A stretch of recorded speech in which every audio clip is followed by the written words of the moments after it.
1730 hours on April 4th, 2004, Sadr city of Baghdad, Iraq. Allahu Akbar, Allahu Akbar.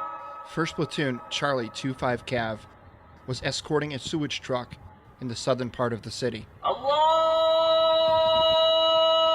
Akbar, Allahu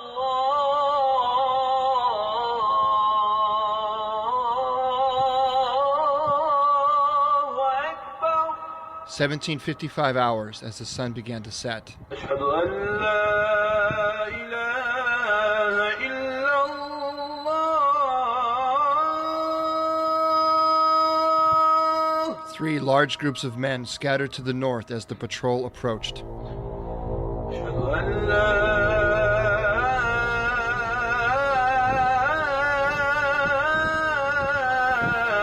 ilaha illallah.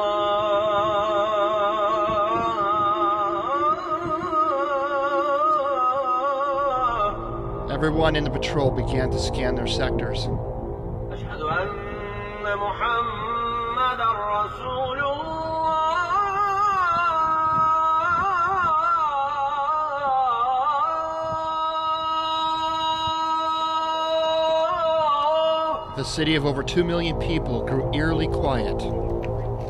And then, Ashhadu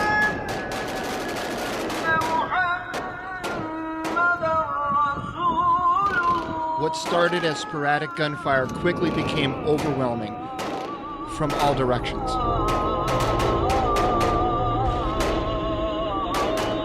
Enemy forces across the city called to arms by the echoing calls of prayer, bouncing from one minaret to the next. This sparked a chain reaction that threw the 1st Brigade Combat Team, 1st CAV Division, headlong into the battle we now call Black Sunday.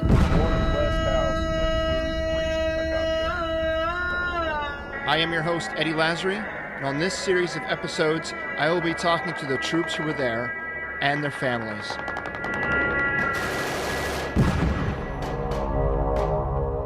We will be following and discussing The Long Road Home, a 7-part miniseries on the National Geographic channel.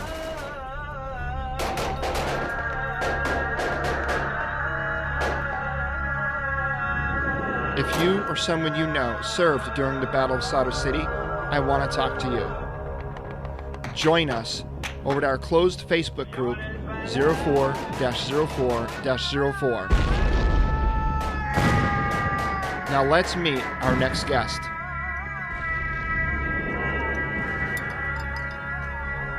I thought it was pretty accurate. The when it came on, that initial scene kind of got me because it's like that's this exact scene I remember pulling up on when we escorted Colonel Abrams. When he was Colonel Abrams at the time, when we escorted him down to War Eagle before we actually started getting involved in just that scene with all the wounded, man. It kind of took me back, and I felt like I literally was like there all over again. This is Lorenzo Nathan, Specialist Nathan at the time of our deployment in Iraq. Nathan was a gunner in 2nd Platoon, Charlie Troop, 10th Cavalry.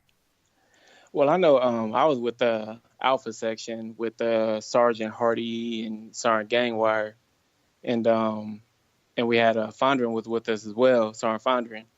I know earlier that day before everything started getting hectic, it was like a normal day as usual for us. And I don't know if you remember that day.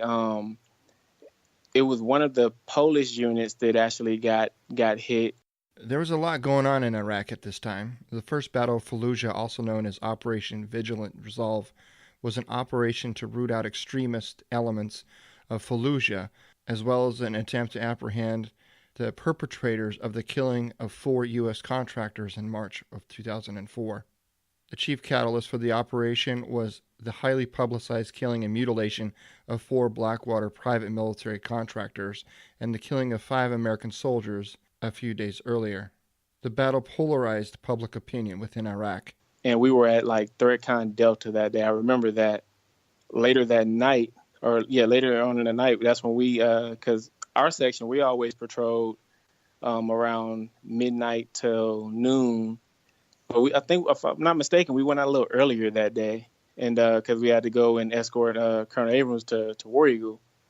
And I know once we got to War Eagle, that was the first time I seen that's the first time I seen Colonel Abrams look like a human, so to speak, because he was so tough, man, and he never really showed anything other than being tough. I mean, he would talk to us all the time and everything, but you knew he was firm and he was definitely a standard bearer. Like, well, I say he set the standard way above what the Army's regular standard was. I remember him getting out of his vehicle, and you could just see that he was hurt by all the guys that he seen hurt and wounded at that time. I know we went out to go and do an ammo escort for him at the time, because I know they were running low on ammo. Somehow we got lost. I don't know how we got lost, but I know we were the lead vehicle. I don't even remember the exact route we were on that we got lost on. It was so hectic that night. I remember I was telling Sergeant Gang where I looked behind us and there literally was no one. So we were like out in the middle of nowhere by ourselves, and we ended up, regrouping with the rest of the squad or the section.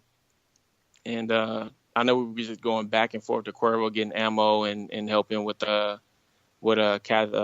escorting for the casualty evac. I just remember the day just being so long.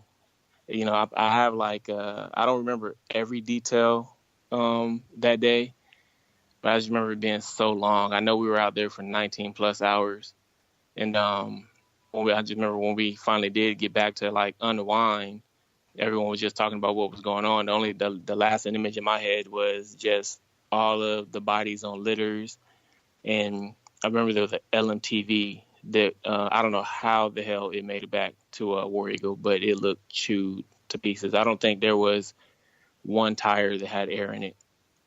If I'm not mistaken, they said that thing got hit by so many RPGs. I can't remember the number, but it was a ridiculous amount of RPGs that got hit by. And there was a guy, I want to say his name was actually Sergeant Lorenzo, because he had my first name for his last name. I can't remember if he was a specialist or an E5. I think it was an E5. He had got grazed in the head by a bullet. And that's how I remember him from that and his name. But he was the driver of that LMTV. But yeah, I know when we got back to Iron Horse, just trying to unwind was just I was so tired I didn't even really have time to think. I just took my shower, sat on my cot, and literally passed out. And you were gunning, right? You were the lead truck gunner? Yes. Yep, lead gunner. Now, what was it? I mean, obviously at that time, I don't know about your section, but my section was rolling, with no doors, and we didn't have any we didn't have any type of gunner protection like you would see today, right? None of the right.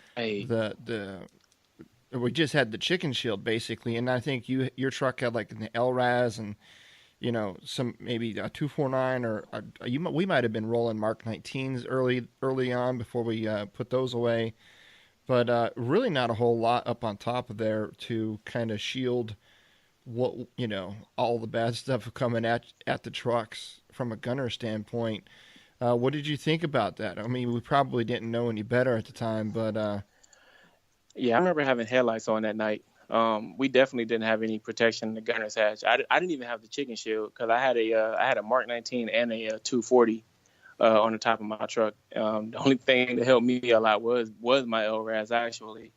As far as the night vision, I don't remember if we did that day because I think everything was so hectic that we didn't even really have time to finish loading everything with the vehicles at the time. Cause I think we were only in we'd only been in Baghdad actually 4 or 5 days at the time before that happened. Yeah, it was super cold. Man, that's the first time. Like I can't even say I was scared. I don't even know what feeling it was because you just didn't know what was going to happen. But yeah, I definitely didn't have no protection in the gunner's hatch. I never felt safe up there. But then again, I kind of got to a point where I just didn't care anymore. But yeah, we definitely didn't have any protection. I remember we had the back doors off, and I think that was the last day they allowed us to ride without doors on the vehicles. Yeah, that day kind of changed a lot of things for us. And I just wanted to touch on something you said there for a minute. And you said you got to the point where you just didn't care anymore. And I try to explain this to people. that have never served in combat, and it's a weird place to be, right? It's a mental state that you have to be in, where you have to come to terms or come to peace with your mortality in order to really effectively do your job. Because if you hold on to hope, and it almost brings an uncontrollable sense of fear. But I mean, like you said, you have to be there, especially with the job that we do. Is you knew it was going to be a firefight that you would end up in, or an IED that would hit you or near miss you, and it's kind of like you just stop caring. Because to me, I think that's the only thing that allowed us to be able to do our job to the extent that we did. I think if we cared so much, we would second guess a lot of decisions instead of just reacting.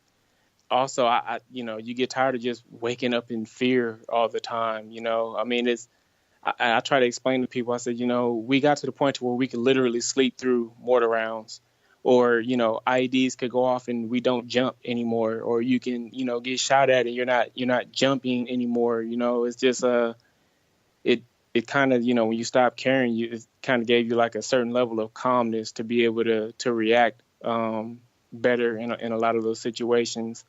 And oddly enough, that's how I fight. Specialist Nathan may have left the battlefield, but he continues to fight. Lorenzo is a mixed martial arts fighter, and he has his sights set on his first pro fight in the next few months.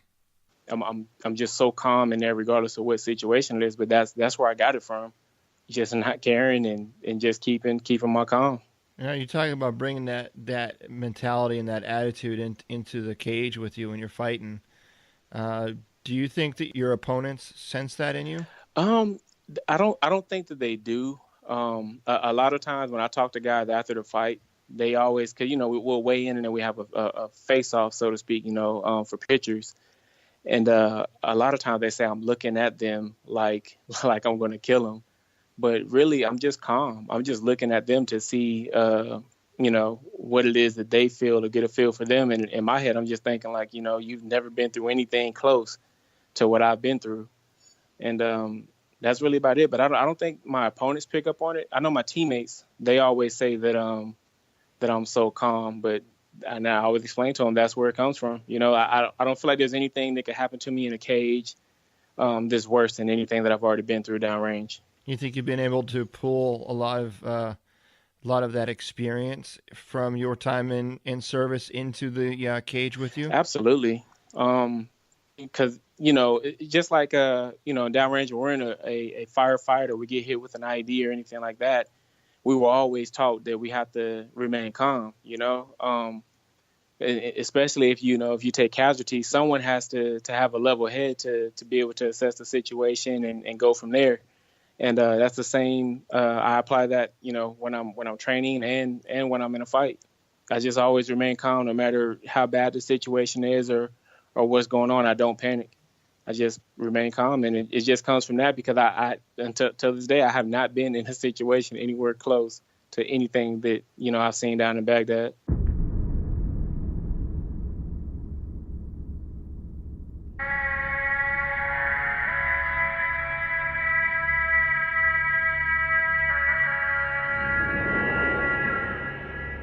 Now, what day was it that your section was ambushed and you were wounded? May 15th.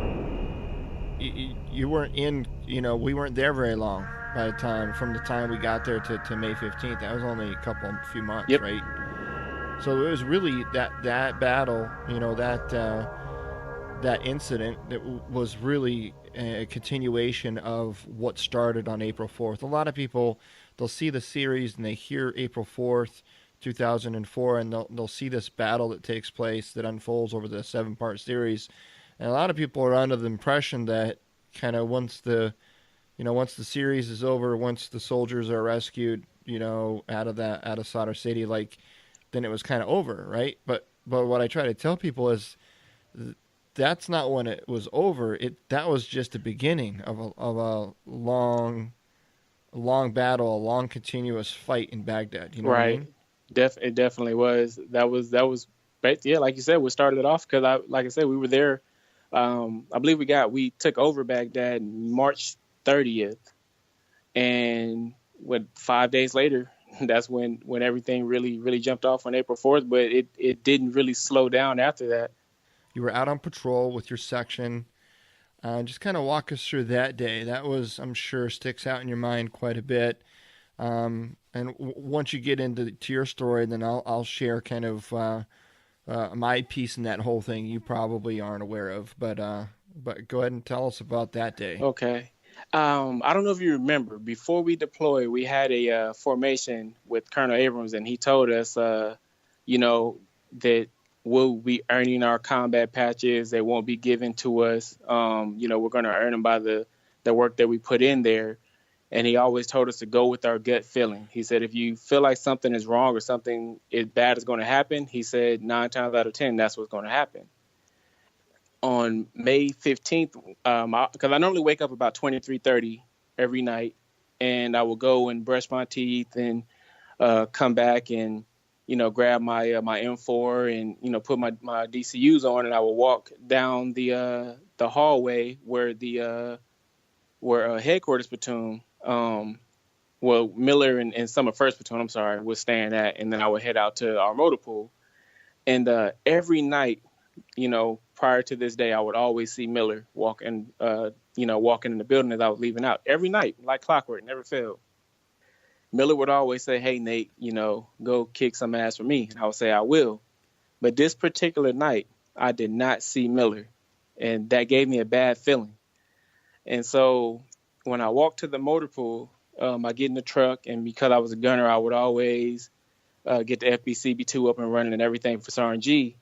Because I felt like my job was to make his job easy.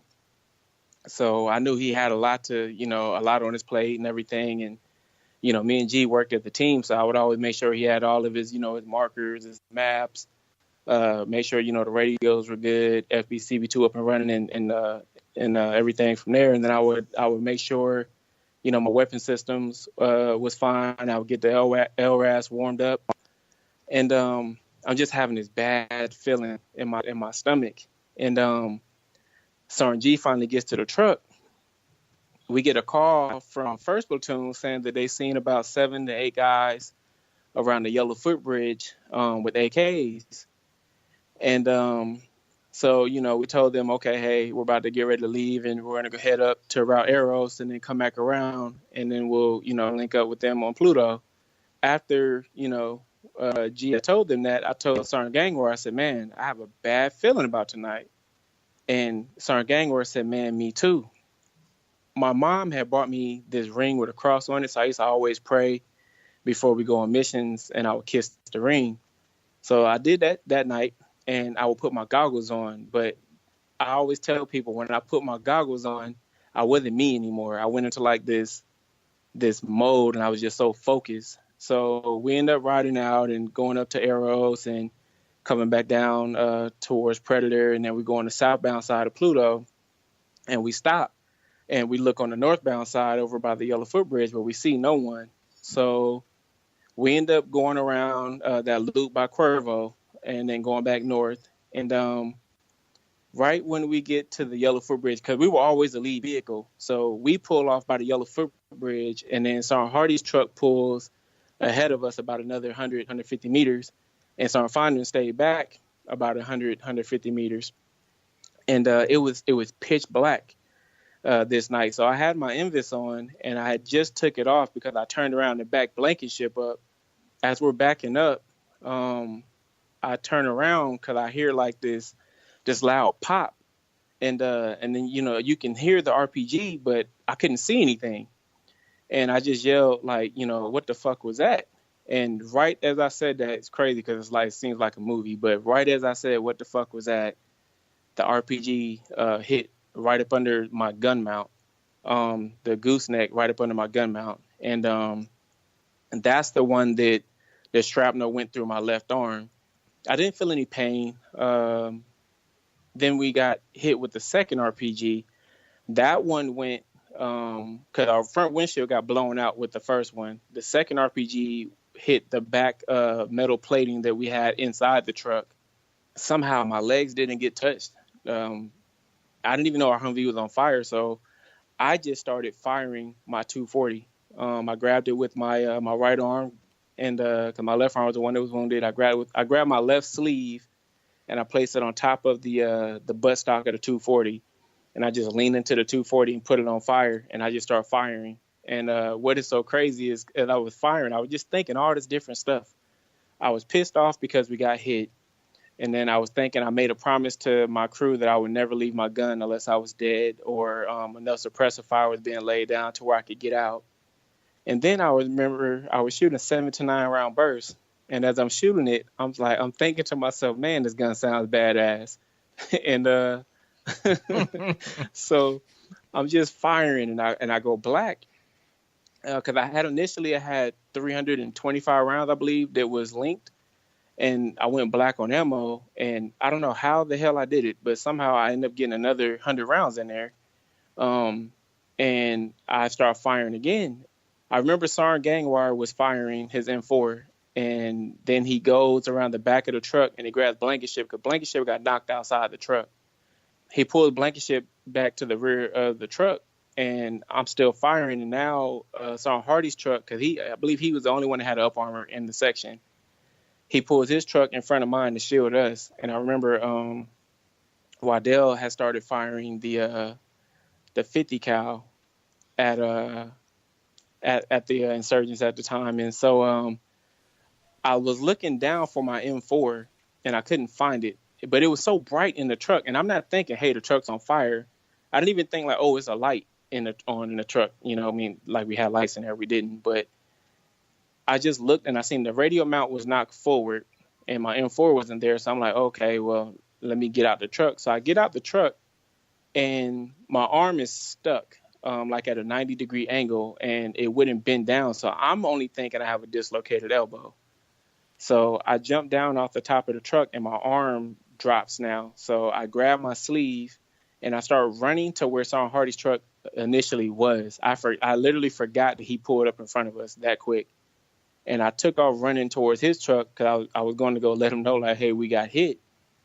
And then midway throughout the run, I realized that I don't have a weapon on me and that his truck had pulled in front of mine. So I turn around and I run back towards the truck.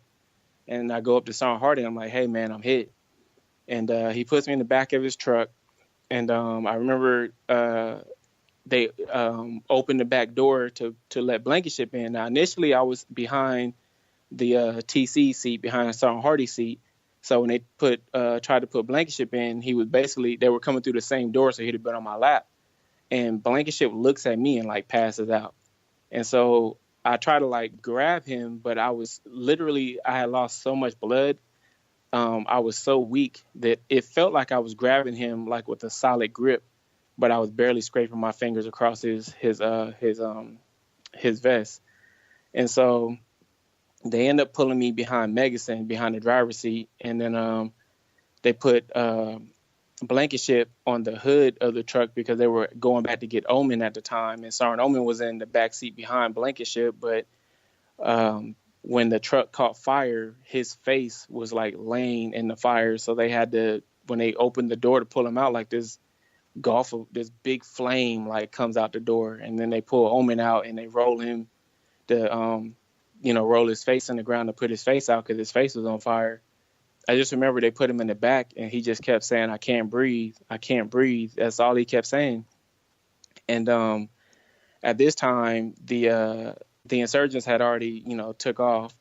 And I remember Hardy was on the radio, and it's crazy the stuff I'm thinking. So he's letting everybody know who got hit. And he's like, Nathan, Omen, and Blankenship. And I'm thinking to myself, dude, you're supposed to get my battle roster number, not my damn name, right? Yeah. So we're going to Cuervo, and I'm telling Hardy, I'm like, dude, I'm so thirsty, man. Like, give me some water. And he's like, man, I can't give you no water, bud. I can't give you no water. And I'm thinking that fucking CLS class, man. And so So we get to the gate at Cuervo, and we're trying to go through the big gate where they always would keep that LMTV at, but they wanted us to go all the way around. And Hardy's like, hey, man, either y'all move this fucking truck out the way. I got 3 casualties. I'm going to blow this shit out the way. And I guess they realized he was serious, so they moved it and opened the gate for us, and we went in. And Specialist Graves was one of the medics. I don't know if you remember him. He came over to us for a little bit to be a medic with us for a little while. But he went back to the aid station, and when he heard the BRT got hit that night, he knew it was 2nd Platoon.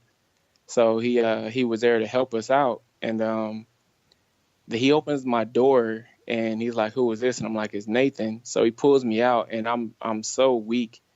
I'm dragging ass, but I'm walking slow, and I'm pissed that we got hit. So I take my Kevlar off, and I was trying to throw it, but I was so weak it just fell out my hand. And I just kept walking. We get to the aid station, and I sit on the litter the wrong way, so the doggone litter flies up, and I hit the ground. And I'm like, yo, y'all just have to work on me from here, because I literally did not have the strength to try to stand up. You know, they rolled me on my side, put me on the litter, and I remember them bringing Omen in, and Omen looked so bad. I didn't think Omen was going to make it. I really didn't. I thought Omen was going to die, and I was feeling so like fucked up, because I'm like, man, I said I wouldn't let nobody get hurt, and I did. So they end up cutting off my left sleeve, and I looked at my arm, and you can see like the bone and everything, and I was just like, oh shit. So I just turned to the right, and I just didn't move. I didn't want to talk. I just laid there and just let them do what they do. So they were cutting everything off of me, and I always wear black or green socks. I never wear white socks, man. And I was actually going to do laundry when we came back from mission that day. So I had no black or green socks, and I had on white socks that day. And so when Graves takes my boots off, he's like, come on, Nate, man, you always squared away white socks. And so I'm like, dude, I'm sitting here laid up shot, and you talk about some damn socks. But I started laughing, and I think that's what he was trying to get me to do. And the left side of my DCUs was so bloody, from my arm all the way down to my boot was like drenched in blood. And it was, I tell people all the time, I don't know if I'm describing the color accurate, but it's the best way I can. It was like a dark, bright red. I don't know how that goes together, but that's just the color that my whole uniform was. I remember the lieutenant, the nurse, she came over, and she's like, hey, we got to put a tourniquet on his arm. And I'm like, man, fuck, I'm going to go back without my left arm. And so I was like, hey, ma'am, just make sure you put the T, the time, and the date on my forehead. And so she was like, I am. She was like, but you'll be okay. She said she was doing a combat tourniquet, and she said, as long as I get to the cache within 45 minutes, I should be good. So I'm like, all right, well, y'all got to get the ball moving. So so they're asking me, do I want morphine? And I'm so retarded. I wasn't thinking straight. And I'm like, no, I don't want morphine, because I'm thinking about the movies where they give you morphine, and the guy dies.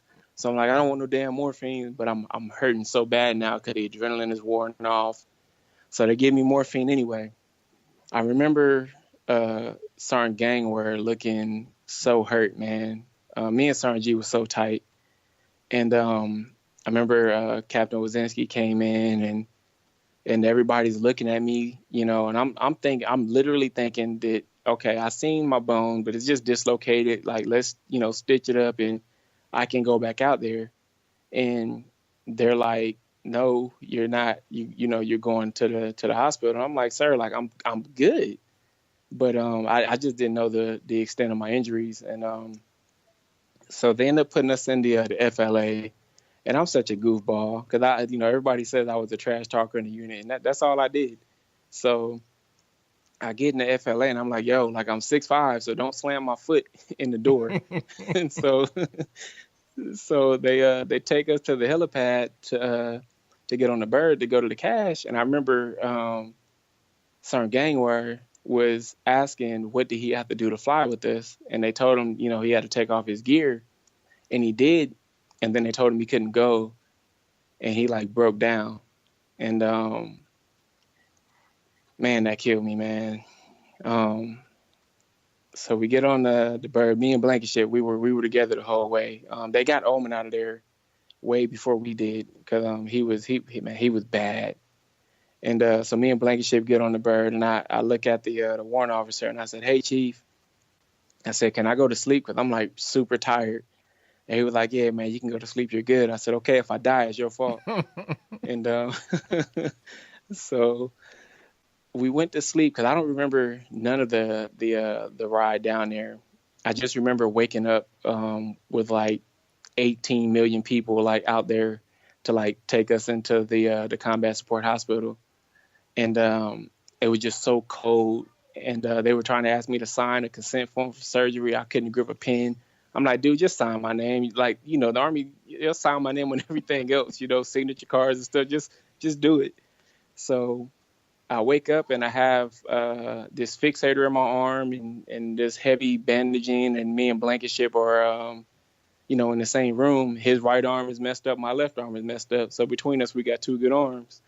So I remember Colonel Abrams and Sergeant Major Small coming up there. And, I remember Colonel Abrams calling my mom and telling her what happened. And I knew I knew it was bad when he said I wasn't coming back.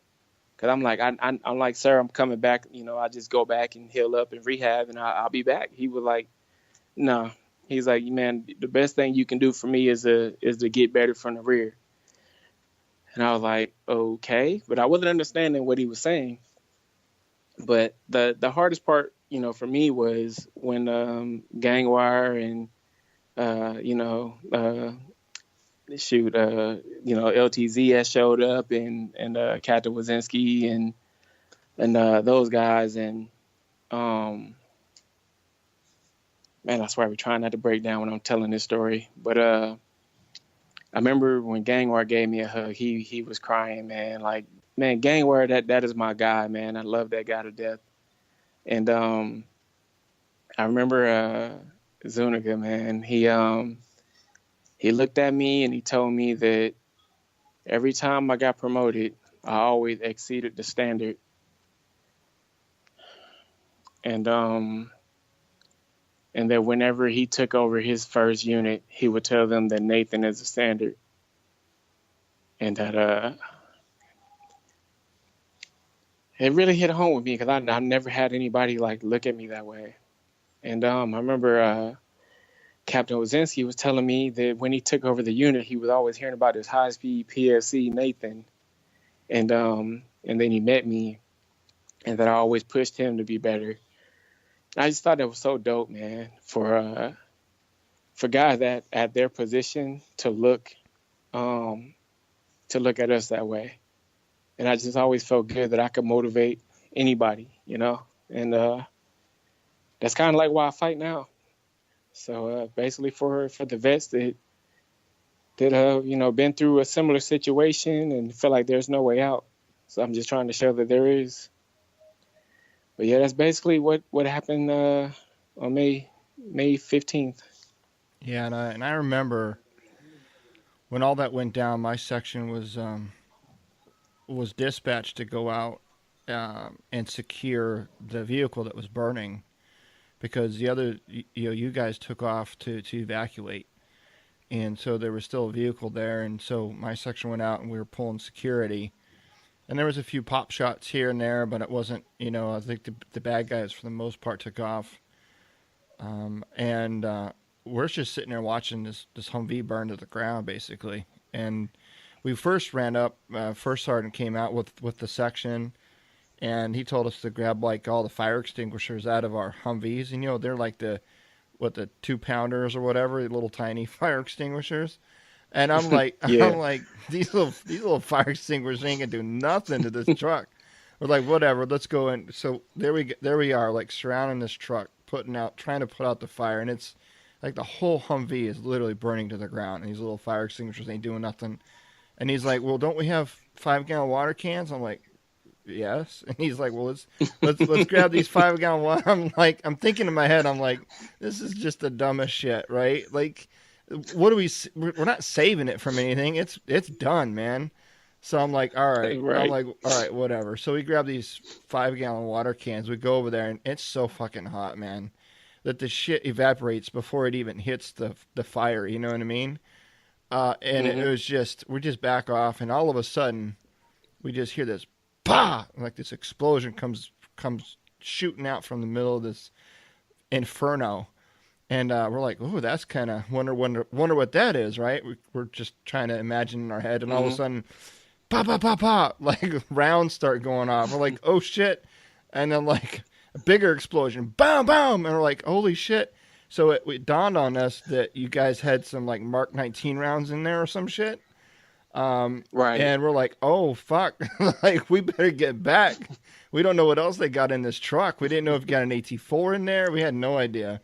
So we kind of hopped in the truck. We back up a little ways, and it was like just fireworks, man. The truck was just going off with small arms, ammo, and Mark 19 rounds, and God, everything else. It was just going up like crazy, and every once in a while there'd be some shit that would catch on fire, and it would turn the color of the fire like green and blue, and we had no idea what the hell was burning, and we're like, oh my God, there ain't nothing left. So we basically sat there and pulled security on this truck until it was more or less burnt out all the way to the ground, and we got the engineers out there, and they had like hook up like the melted frame and just drag it onto the back of the Hemet wrecker and tow it out of there. That wasn't until like the next morning. You guys were already gone in the cache, and I just remember though that we kind of got the troop together afterwards, and we're just like, it's like there's no way we could replace you guys, and we knew you were out of the fight. You know what I mean? We knew you guys weren't coming back, and it was just that moment where we're like damn, the reality of damn, that you guys are done and you're not coming back, and it's like, you're right, man. It's you guys, you set the standard, and it was a high mark, and we knew we had to bring people in from somewhere in order to backfill, but in the back of my mind, I'm thinking, there's no, I mean, everybody in the BRT, or I mean, everybody in the brigade was just good dudes, man. But you just can't replace some shit. You know what I mean? And Right. losing you guys, it was hard because there was no. You could replace a body. You can get another body in behind a gun, but there's no replacing Nathan. You know what I mean?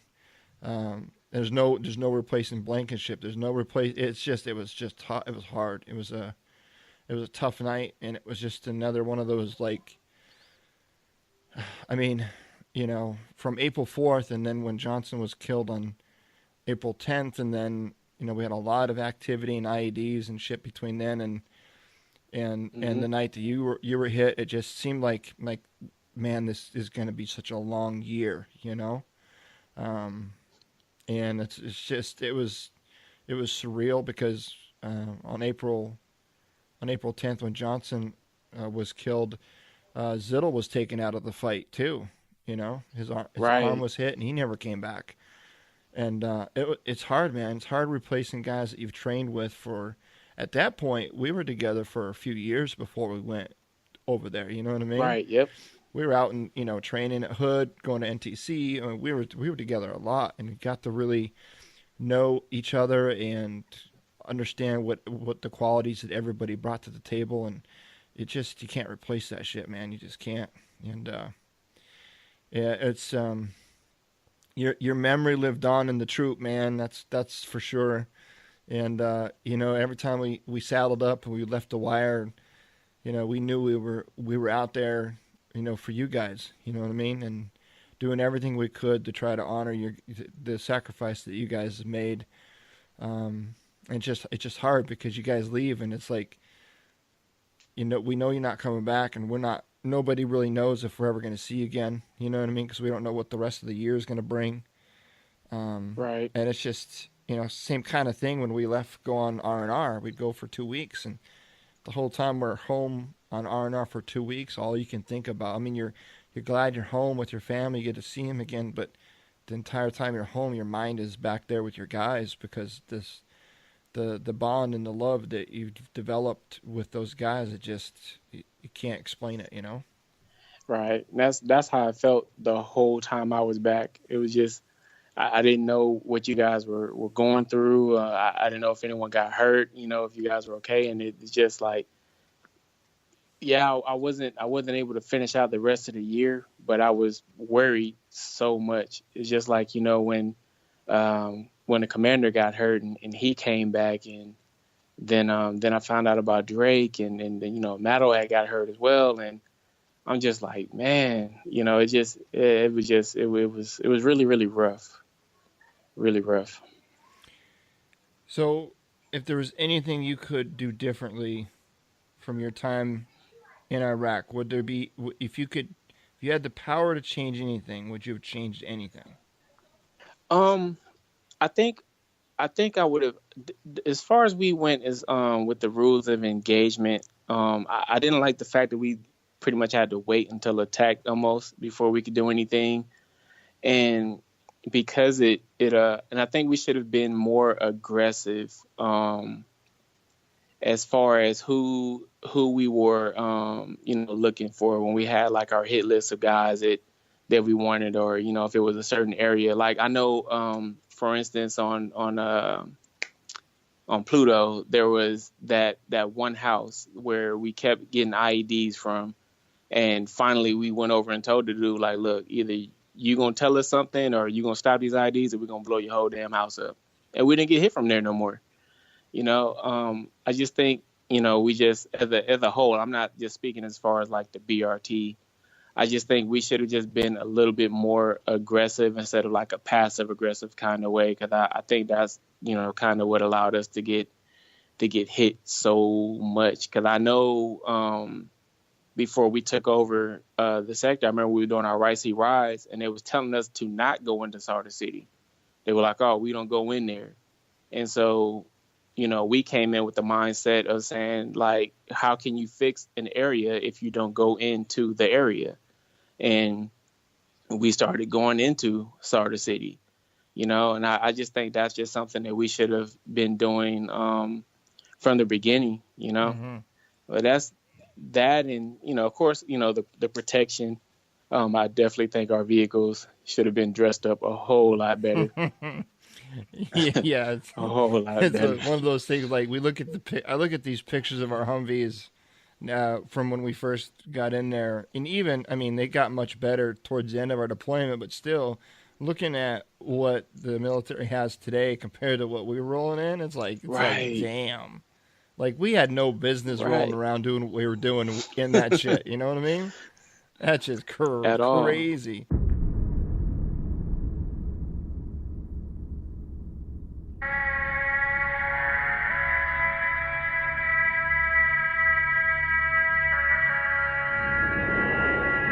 In terms of the series, Long Road Home, what are you personally kind of looking to get out of that series, and what do you think other people that didn't serve during that time can get out of this series, do you think?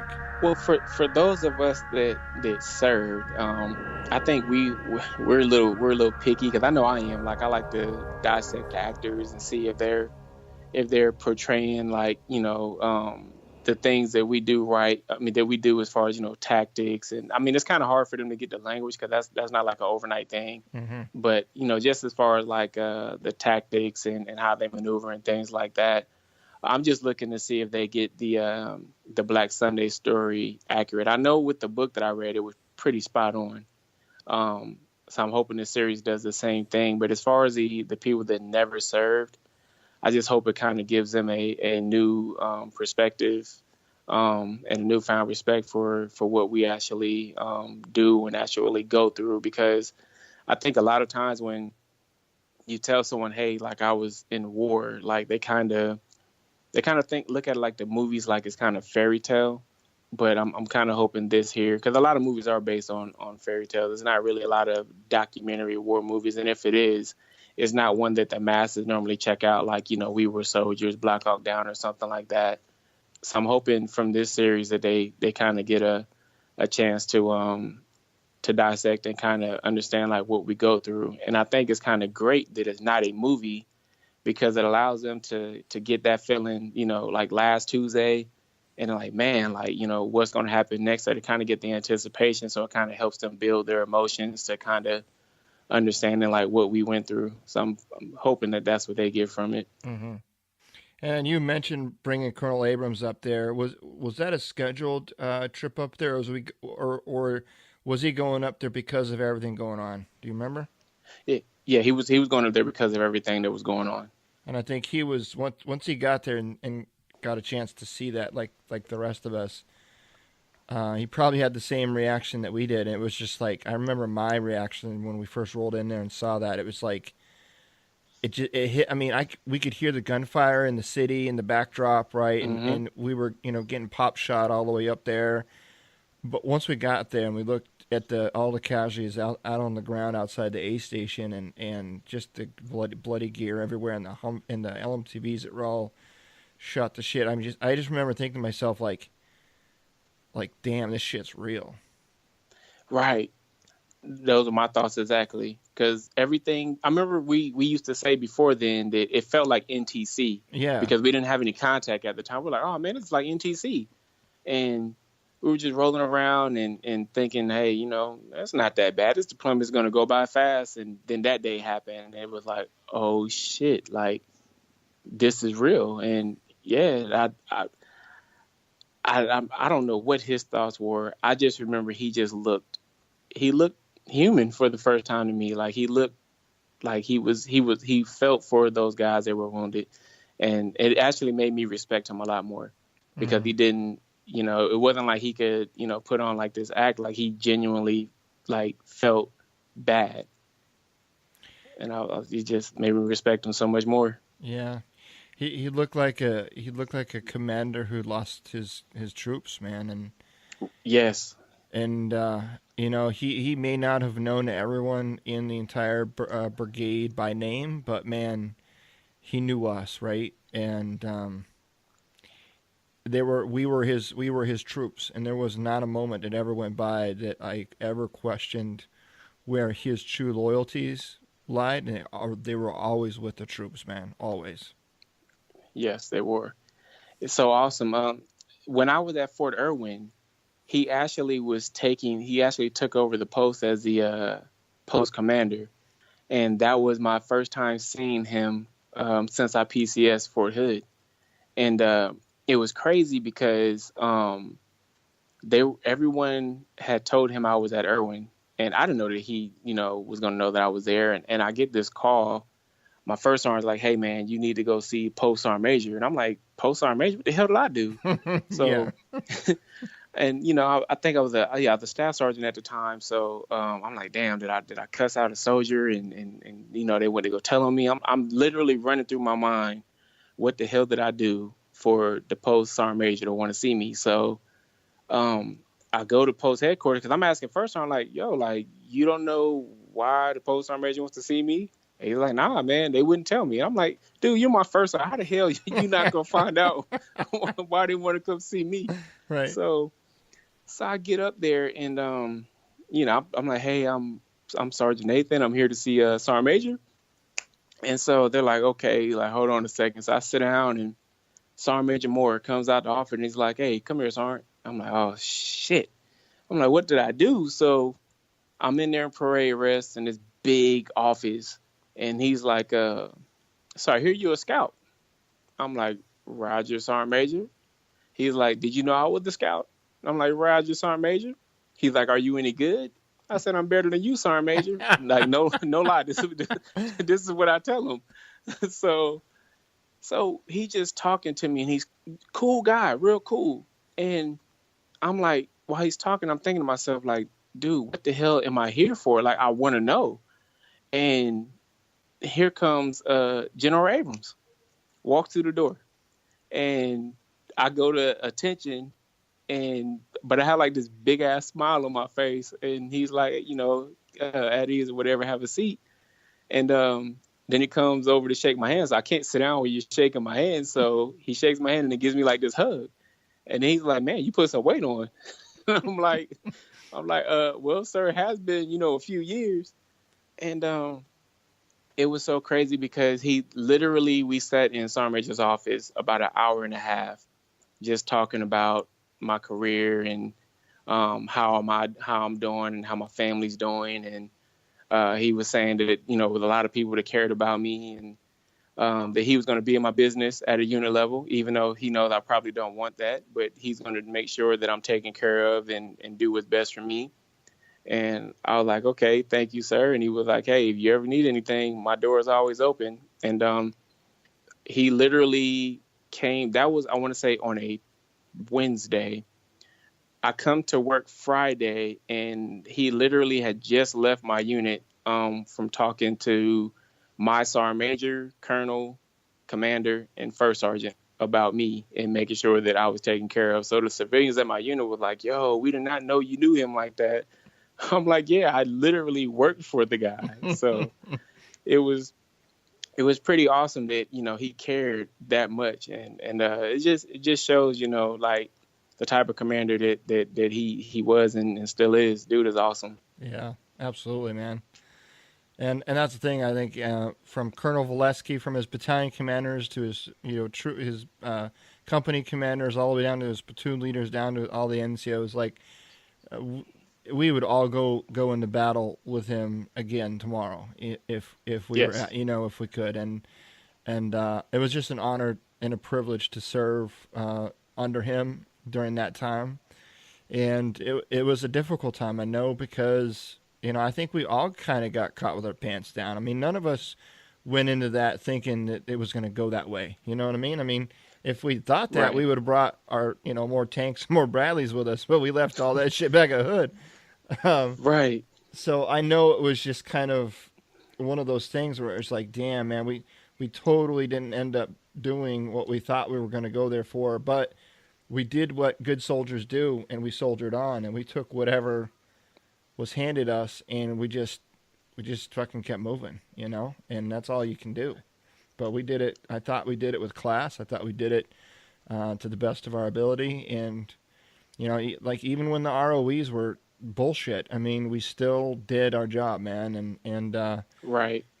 I sleep easy at night knowing that we did everything that we could do, and unfortunately, as a senior squad leader, you feel that, well, you were a specialist at the time, but you since made staff sergeant after that, and when you got guys that you're responsible for, man, it's hard, man. It's hard when you got the lives of guys in your hands, right? Yeah. And I think that relationship that you and Gangwar had, right, is he was an NCO, and he loved you guys and cared for you guys, and I know what it feels like to be that NCO responsible and having guys hurt and killed, and that guilt and that pain that you carry, right?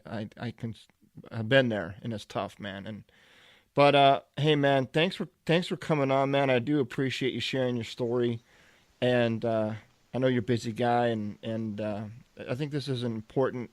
I think it's important that we get together and we talk, and we're using this this series on National Geographic as kind of the platform or the catalyst by which I'm reaching out to everybody and trying to get as many people on the show as possible and talk about their experiences. And the beautiful thing about all of my conversations so far is we haven't had one conversation about there hasn't been any conversation about the politics involved with the combat, or why we were there, or if we were there, or should we have been there, or the Democrats, Republicans, the Right. the black, the white, the Christian, the non-Christian, the Muslim. I mean, because when we served there, we all served together. It wasn't none of that mattered. None of it still matters. What mattered was Right. we were all there. We were all one team. We loved each other, and we did everything we could to keep each other safe. And that brotherhood, I think. And my hopes for this series is that everybody in this country will be able to see what putting all that other bullshit aside looks like, and what true love and brotherhood looks like, and maybe that will help us move forward in a better direction in this country. You know what I mean? That would be awesome. Absolutely awesome. Yeah, man. So when's your next fight? Tell me so we can put it on the show notes. Well, right now we're trying to get my pro debut for January 27th. We're still trying to look for an opponent. I was supposed to have made my pro debut November 2nd, I believe, but the guy pulled out. He got scared basically. Yeah, do you blame him? Shit. My dad says the same thing, but I'm like, man, if you're a fighter, you gotta fight, like I will fight anybody. If he has better skills than me, then he's gonna have to beat me, but I don't think anyone has a better skill set than me.